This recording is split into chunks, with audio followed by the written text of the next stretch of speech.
Yeah, well, what I really love about this film is that I think that while it answers these big questions, like that I had as an Omen fan growing up, like where does Damien come from, you also get to know a whole new set of characters that weren't in the original franchise. So you really get to discover this whole new world.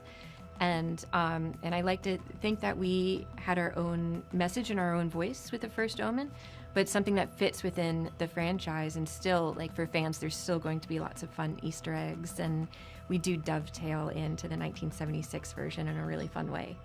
My approach to making things scary, I think nothing's scarier than real life, you know?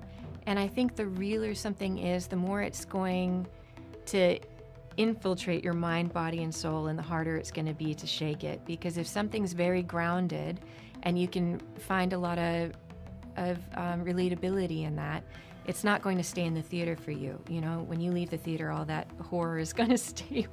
Man, that sounds horrible, but that honestly is, I think, the best approach. And those are the movies that scare me the most, are the ones that are the most grounded. Yeah, sure. So I think, there's a lot of characters that are beloved in the original, and it's really exciting to bring them back in the first Omen. And, seeing Spoleto's face and seeing Gregory Peck's face again at the end of the film, and Father Brennan is really fun. I was always curious as an Omen fan about who Father Brennan was and his character arc, and I think Ralph Ineson did such an amazing job with showing us that journey.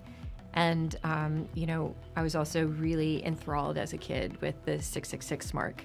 And so what was really fun on this project was getting to explore the mythology of the 666 even more. So, yeah, it's hard to pin them down. I feel like every movie I've ever seen in my whole life is somehow popping up on screen, consciously or not consciously.